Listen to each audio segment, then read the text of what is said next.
Buenos días, Dios los bendiga a todos, a todas. Hoy día 2 de marzo, 2 de marzo estamos celebrando a San Nicolás de Flue, San Nicolás de Flue en el año 1487. Bendiciones a todos, a todas en el Señor. Hoy día miércoles de ceniza, miércoles en el Señor, les invito a que pues vayamos poniéndonos ese caminar de el Espíritu del Señor en este día miércoles, donde nos invita a entregarnos a ese proceso de bendición, a entrar a el desierto con nuestro divino Maestro, con nuestro divino Señor, con nuestro divino Creador. Bueno, pues hoy les invito a darle gracias a Dios por este día, a todos los que cumplen años. Mi hermano Toño Lara, el padre Toño Lara, el rector del seminario San José, seminario mayor. Bendiciones a mi hermano, bendiciones en el Señor, que el Señor lo colme de gracia y fortaleza. Sí, hermanos, el que la semana pasada celebró toda la semana, él es Antonio Lara, él cumple años, y pueden saludarlo en la página de la diócesis, ahí le hacen le remiten las felicitaciones. Yo ya lo felicité y por consiguiente me atreví a felicitarlo con anticipación de ti que lo conoces, de ti que sabes que tuvo que ir celebrando nuestra Eucaristía. Bueno, pues le bendecimos a todos los Nicolás, las Nicolasas. Hoy estamos celebrando a San Nicolasa, y bueno, pues un poquito tarde porque se me cuatrapié y acabé la celebración, me puse a contemplar la gracia de estar un poquito relajado y bueno, pues me distraje y dije, me falta algo, me falta la transmisión de la vida de los santos y la reflexión del día. Y ya pues ya estaba esa situación en el caminar de bendición. Bueno, pues escuchamos esta alabanza que el Señor nos permite en este canto, que el Señor nos invita a tener ese proceso de gracia y su presencia. Amén. Santidad, Señor, es un perfume que me envuelve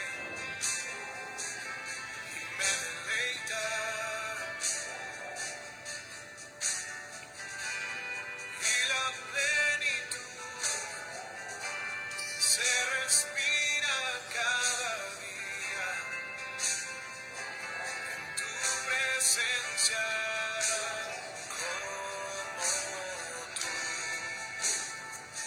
No hay nadie más. Anhelo estar contigo y siempre adorar. En este lugar de tu presencia, en este lugar de tu amor, en este lugar de tu presencia, Jesús. En este lugar de tu presencia, en este lugar de tu amor, en este lugar de tu presencia, Jesús,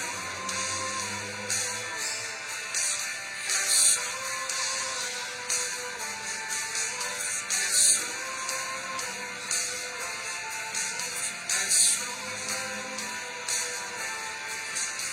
Jesús.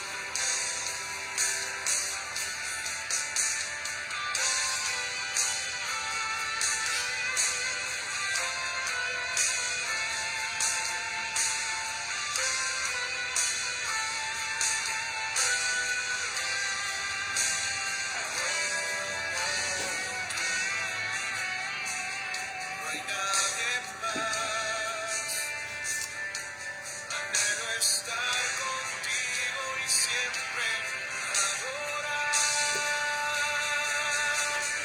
Llena este lugar de tu presencia, llena este lugar de tu amor. En este lugar de tu presencia, Jesús.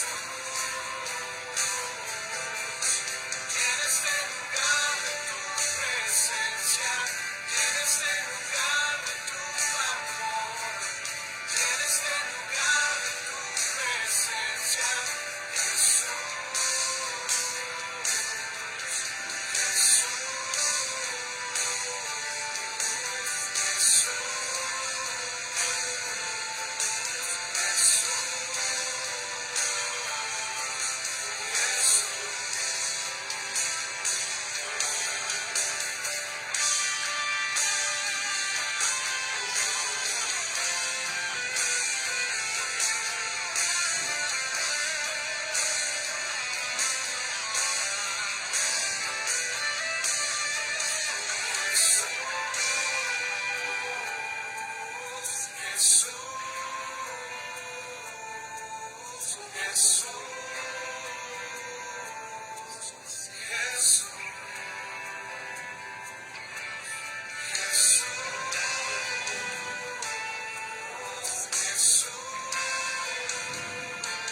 Bueno, San Nicolás de Flue, en el nombre del Padre, del Hijo, del Espíritu Santo.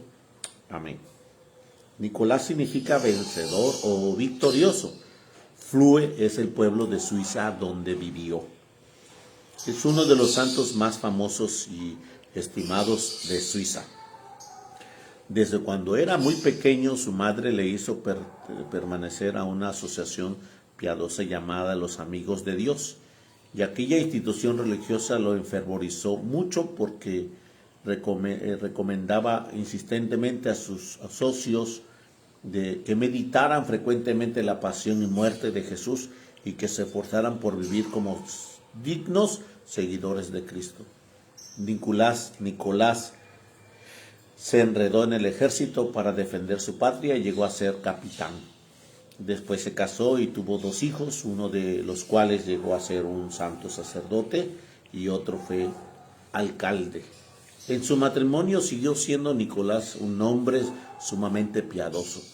Dice su hijo sacerdote: mi padre se acostaba temprano después de haber hecho que sus hijos y sus empleados rezaran las oraciones de la noche, y muy de madrugada yo sentía que él se levantaba muy despacito y se dedicaba a rezar hasta el amanecer. Siempre que pasaba frente a un templo abierto oraba, entraba, lloraba, y cada día salía de casa por unos minutos para ir a visitar a Jesús en el Santísimo Sacramento en la iglesia. Cuando tenía 50 años, sintió una inspiración de Dios para dejar sus empleos oficiales y sus comodidades de irse a orar y meditar en la soledad. De acuerdo con su santa esposa, se separó de ella y vestido de monje se fue a una soledad y a dedicarse a la oración y a la meditación. Quiso irse a otro país, pero cuando llegaba a la frontera y se encontró con un campesino que también pertenecía a la Asociación Amigos de Dios, el cual le dijo que debía de quedarse en su propia patria rezando y haciendo penitencia por sus paisanos. Nicolás estaba indeciso pero entonces se desataba una tormenta tan espantosa en el camino por donde él iba a seguir, y caían rayos tan tremendos allí delante que consideró todo esto como una señal de Dios y se volvió a seguir viviendo en su tierra. En el camino sufrió un cólico de unos dolores del estómago tan espantosos que creyó morir. Se encomendó a Dios y el mal desapareció, pero desde esos días perdió por completo el apetito y en adelante vivió de tal manera, sin comer ni beber casi nada, que nadie lograba explicarse cómo podía vivir así. y se fue a una alta montaña junto con unos nacederos de agua, y allí en una cueva pasó sus últimos 19 años rezando, meditando y haciendo penitencia. Desde la madrugada hasta la 1 de la tarde se dedicaba a orar y a meditar. Luego, desde la 1 hasta las 6, dedicaba el tiempo para dar consejos a las numerosas personas que iban a consultarle, y después desde las 6 hasta las 9 seguía orando. Dios le concedía el don de saber aconsejar. A un amigo suyo le contó que había pedido mucho al Señor ese don y lo había logrado conseguir de su divina bondad. Grandes multitudes se sentían atraídos por este hombre, a quienes nadie veía comer ni beber, y era de muy pocas palabras, pero que de las pocas palabras que decía le llegaban a uno al alma y las transformaba. Y los que iban solo por curiosidad no le decían ni una sola palabra y los despachaba sin darles consejo. A quienes le preguntaba cómo lograr subsistir así sin casi lamentarse, le respondía: Dios sabe cómo. Las autoridades ponían detectives en los caminos para averiguar quién llevaba alimentos, pero no encontraban a nadie. Con los regalos de los fieles hizo construir una capilla, y allí en la altura iba cada día un sacerdote a celebrar la misa que le daban la comunión. Los distintos partidos y estados de Suiza estaban tremendamente divididos y había el peligro de que se declarara una sangrienta guerra civil. Nadie lograba poner de acuerdo, y al fin a algunos se le ocurrió que llamaran a Nicolás. Y este bajó de la montaña, de tal manera supo aconsejar sumamente bien a los unos y a los otros, que se lograban firmar la paz y se evita la guerra entre los paisanos. El Senado de la Nación dio un decreto llamado Nicolás, y dándole las gracias por su meditación, allí se dice: ese hombre de Dios recomienda a todos la paz y logra conseguirla. Nicolás volvió a su montaña a orar, meditar y aconsejar, y el día en que cumplía 70 años murió plácidamente. Desde entonces los católicos de Suiza lo consideraban como santo, y empezaron a conseguir favores del cielo encomendándose a este santo paisano. El santo pontífice lo declaró santo, y nosotros le pedimos al buen San Nicolás que nos consiga de Dios el don de saber aconsejar bien y de ser instrumento de que lleven la paz a los demás, y que en nuestro país no hay más violencia sino amor verdadero de buenos hermanos y de paisanos. Bueno, pues hoy estamos celebrando a San Nicolás de Flue en el año 1487 en el Señor.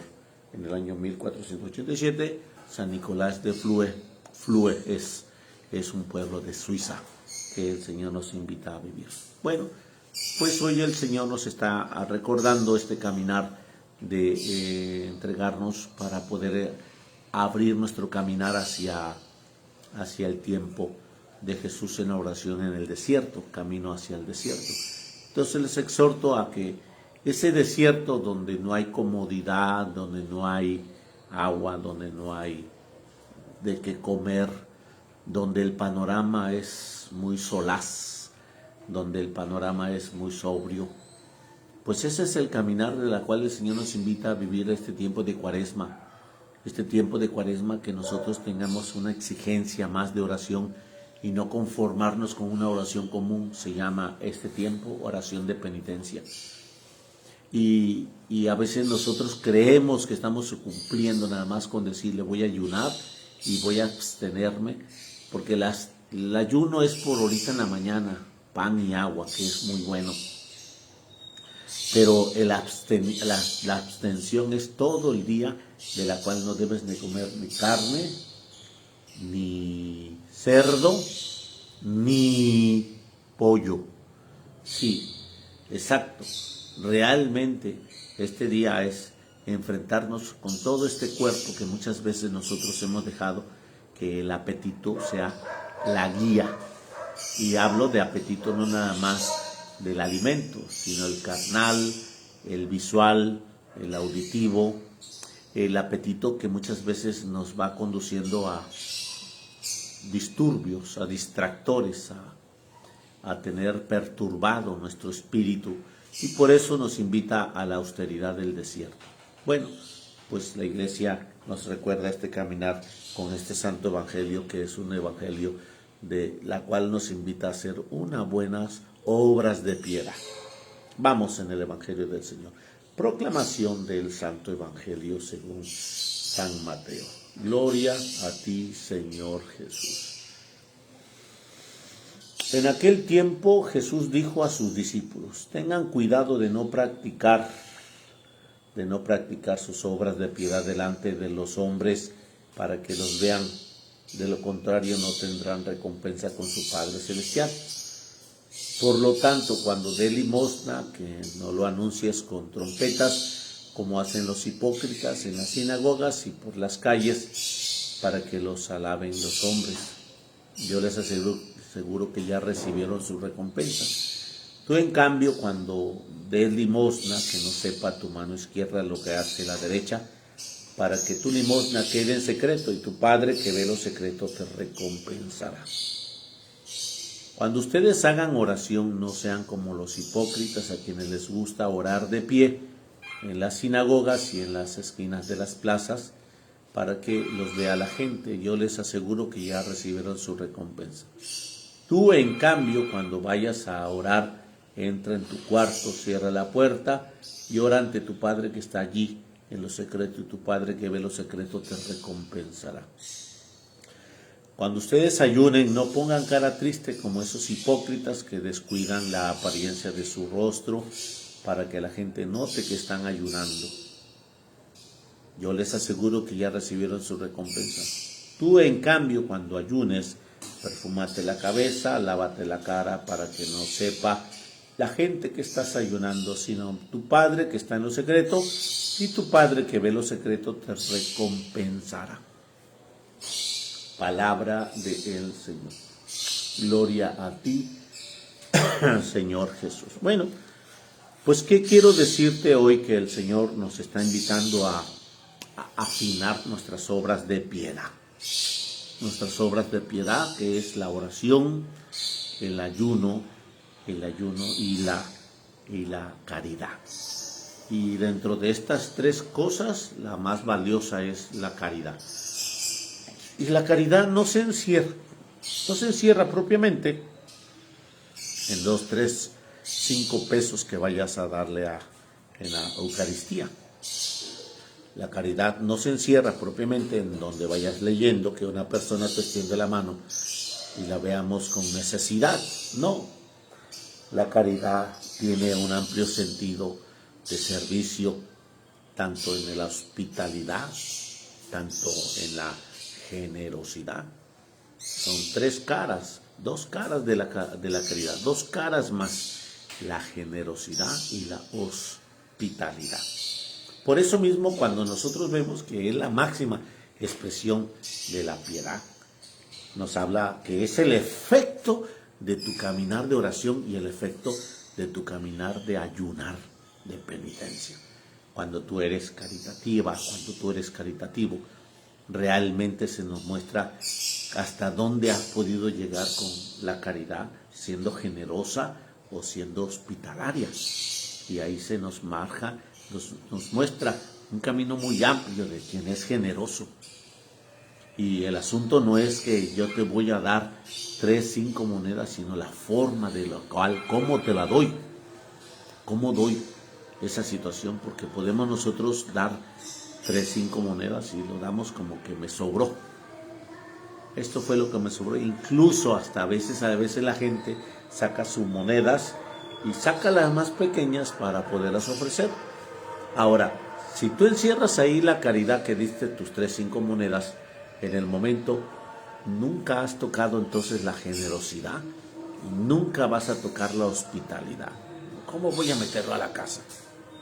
Ahora realmente, cuando ves a un menesteroso que lo debes de leer a aquel que lleva harapos encima, aquel que lleva demacrado su rostro, debes de saberlo leer con la generosidad. Nunca lo vas a hacer, ¿sabes por qué? Porque rascas lo que en tu mano hay y sacaste tus monedas, 3, 5 monedas, y crees que ya con eso cumpliste de haberle dado a aquel que está extendiendo la mano, sino preguntarle con amplio sentido: oye, muchacho, ¿ya comiste? ¿Ya comiste a esta hora del día? Y a lo mejor te va a decir que no. Y entonces decirle: vente, sígueme. Decirle: vente, sígueme, para que adelante, donde hay una tortería, una taquería, un lugar donde él pueda tener esa situación de verse con el alimento propio del día, pues sería muy bueno. Que si se lo coma, no se lo coma, tú ya no tienes por qué vigilarlo. No tienes por qué resguardar esa vigilancia, sino que lo que tienes que hacer es hacer tu generosidad, hacer tu sentido de hospitalario. Es decir, hospitalario significa que tú tienes que mostrarle que ese ambiente que está, ese ambiente en el cual vive, pues hay hospitalidad, a pesar de que sea en la calle, a pesar de que sea ahí al pie de la sociedad, y que le hagas sentir que hay gente que todavía, a pesar de estar retirado de tu localidad, seas generosa y seas hospitalaria. Oye, joven, muchacha, señora, ¿ya comiste? Y ser esa persona que sabe acompañarse solidariamente en la necesidad de los demás, en el rostro y en la situación. Por eso mismo dice el Señor, dentro de las obras de generosidad, habla de que si tu mano da una obra de caridad, que no lo sepa tu mano izquierda de la derecha. ¿Qué quiere decir? Mi Padre en lo secreto te compensará.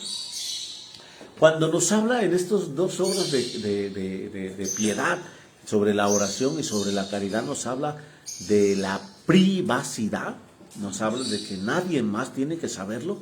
Nos está invitando al Señor a que nosotros seamos atentos en esa bendición, atentos en esa gracia que el Señor nos da, porque el silencio y la privación es parte divina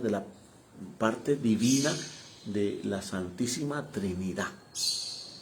Por eso mismo yo te voy a invitar, que ahí se ve las obras de piedad, cuán piadoso eres y cuán devoto eres, para darte cuenta que el Señor es el único que ha puesto en tus manos lo necesario para aquella persona que tiene carencias, y que está en tus manos, está en tus manos, y que si la sabes dar, sabes depositarte bajo el influjo del Espíritu Santo. Si no lo sabes dar, pues el Espíritu Santo no puede mover piedras. Bueno, sí las puede mover cuando somos dóciles a sus mociones del Espíritu Santo. Entonces hoy Jesús nos habla de estos tres temas, de la piedad, la oración, el ayuno y la caridad, y la más grande es la caridad. Escuchamos un poquito lo que dice el misal. Voy a leérselo porque dice el misal algo que me gusta para este momento. Dice: Cuaresma. La palabra cuaresma viene de cuadragésima deis, es decir, 40 día, 40 días. La Iglesia Católica indica el periodo litúrgico de los 40 días en preparación a la Pascua. Pocos tiempos litúrgicos han dejado una huella tan marcada como la Cuaresma. Es uno de los tiempos fuertes, el año litúrgico, resultado de una historia multisecular. La Cuaresma es una síntesis de un triple itinerario: preparación de los catecúmenos del bautismo, penitencia pública, preparación comunitaria para la Pascua. Denominación común de este triple itinerario ha sido recuerdo de la cuarentena de días que el Señor quiso cumplir, como dice San Agustín, para aleccionarnos para la victoria. Este simbolismo bíblico, como periodo de prueba y de tentación, el Éxodo a través del desierto, también de gracia y de acción divina en favor de su pueblo, ha sido decisivo para configurar la fisonomía de la Cuaresma cristiana. Son los 40 días de Jesús cuando después del bautismo es impulsado por el Espíritu Santo. El marco bíblico de este tiempo, al que la liturgia no duda en llamar sacramento cuaresmal, oración colecta, los domingos de cuaresma, es decir, periodos sagrados de salvación y signos de la gracia de Cristo. Historia de este tiempo. No sabemos con certeza en dónde y cómo surgió el tiempo de la Cuaresma, sobre todo en Roma. Solo conocemos que se fue formando progresivamente. Los primeros menciones directas de este periodo prepascual lo tenemos en Occidente a finales del siglo IV, aunque una praxis penitencial preparatoria de la Pascua, con ayunos, ya había comenzado a tomar forma desde mediados del siglo II, de finales del siglo IV. La estructura de la Cuaresma es uno de los 40 días considerado a la luz de los símbolos bíblicos que da el tiempo de un valor salvífico rendidor. El desarrollo de la Cuaresma ha contribuido la disciplina penitencial y que se hacía para reconciliar de los pecadores públicos y que culmina la mañana del Jueves Santo, así como las exigencias siempre mayores de los catecúmenos, del catecumenado para su preparación del bautismo,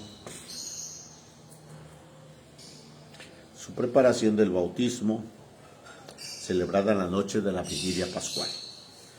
Reforma litúrgica dentro de este periodo. La Cuaresma es un verdadero sacramental puesto a disposición de toda la comunidad cristiana para que renueve cada año el paso de la muerte a la vida, de la esclavitud, del pecado a la libertad del Hijo de Dios, que se realiza en el bautismo de cada uno.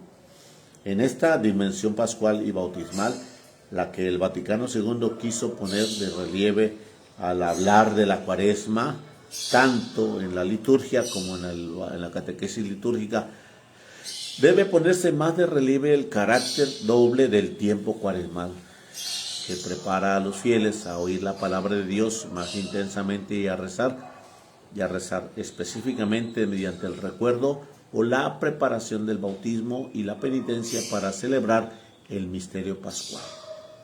Por consiguiente, debe usarse con mayor abundancia los elementos bautismales propios de la liturgia cuaresmal, restaurando según las circunstancias algunos elementos de la tradición anterior. B. Dígase lo mismo de los elementos penitenciales, en lo referente a la catequesis para inculcar a los fieles, juntamente con las consecuencias sociales del pecado por cuanto es ofensa a Dios. No debe de olvidarse la participación de la Iglesia en la acción penitencial y recomiéndese la oración de los pecadores, por los pecadores, de acuerdo al Sacrosanto Concilio en el número 109. La reforma litúrgica ha devuelto a la Cuaresma el sustrato más clásico de la Cuadragésima, que ha establecido el inicio del tiempo del miércoles de ceniza y hasta el final de la misa del Triduo Pascual. El tiempo de Cuaresma es uno de los 40 días que aún en el rito romano son 44 días de acuerdo al caminar. Prácticas cuaresmales. Hace algunas décadas el Papa Pablo VI describía: a cada cual toca examinar su conciencia, que tiene una nueva voz para nuestra época. Populorum Progressum 42. Una afirmación puede ser el hilo conductor que busca el sentido de algunas prácticas propias de la Cuaresma, como son el ayuno, la limosna y la oración. El ayuno no es solo abstenerse de los alimentos. Esto es un signo externo. El ayuno cuaresmal es signo de nuestro vivir de la palabra. No ayuna quien no se alimenta de la palabra de Dios. Es signo de nuestra voluntad de expiación, dice San Juan Crisóstomo. No ayunamos por la Pascua ni por la cruz, sino por nuestros pecados, porque estamos por acceder a los misterios santos del Señor. El ayuno es signo de abstenernos del pecado, de ayuno verdaderamente grandes que empeñan a todos los hombres, es la abstinencia de las iniquidades y de los placeres ilícitos del mundo. Este es el ayuno perfecto. La limosna es fruto del ayuno y de las privaciones de este vínculo.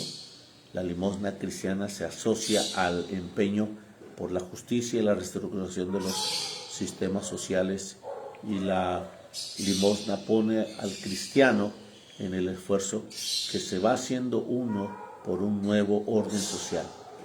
También la oración toma su origen en el ayuno que hace vivir al hombre de la palabra, y esta por tanto solo puede nacer de la escucha de la palabra de Dios hecha hecha sobre todo en común, cuando se hace una oración en particular y cuando se hace la oración comunitaria. Bueno, pues hermanos, hoy en este día el Señor nos invita a ver este caminar, de la cual los años han pasado y cuántos momentos de imposición de ceniza has bebido, y recordando conforme lo dice la frase de este sacramental de la ceniza: polvo eres y en polvo te convertirás, o arrepiéntete y cree en el Evangelio. Pues hoy te invito en el nombre de Jesús a que recuerdes ese momento el día de mañana que nos convertiremos en polvo, y que ya no vamos a obtener oportunidad de enmiendas, y dentro del polvo estamos, pues ya será lo último que pudiéramos hacer y vivir. Así que antes de que llegue ese momento de convertirnos en polvo, el Señor nos invita a enmendarnos, a corregirnos en este tiempo de oración y de penitencia, y entregarnos al Señor con gracia en su presencia. Bendito y alabado y glorificado seas, Padre, porque como dijo hoy San Nicolás de Flue, que es importante y grato elevar nuestra plegaria en torno a la pasión y muerte de Jesucristo, pues hoy nos invita el Señor en la Santa Madre Iglesia a entregarnos, a caminar al lado de Jesús en ese momento de la cual Él se entrega a caminar en el desierto 40 días. No lo encierre nada más creyendo que ayunar, orar y hacer tu encuentro de oración de penitencia ya es todo lo que puedas ofrecer para entrar al desierto. No lo es. Te exhorto a que vayas observando ese panorama de qué es desierto, y entrar 40 días es tener ese espíritu de saber hacer una verdadera oración de penitencia. Bendecido y glorificado seas, hermano, en este inicio de Cuaresma, y que nuestra Madre María Santísima, a sus pies tengamos la gloria del Padre, la gloria del Hijo y la gloria del Espíritu Santo. Amén. Feliz martes para todos en el Señor. Los esperamos en la imposición de ceniza a las 12 del día aquí en la parroquia, después a las 5 de la tarde en la capilla de San Judas, a las 6 aquí en la parroquia, y a las 8 de la noche la última momento de imposición de ceniza. Invito a que regalen la página, el volante que está aquí como primer encuentro, distribúyanlo para que podamos tener hoy en esta situación. Perdón, ciertamente no es martes, es miércoles de ceniza. Gracias, porque estoy viviendo atrás miércoles de ceniza. Gracias, Dios los bendiga. Feliz miércoles de ceniza.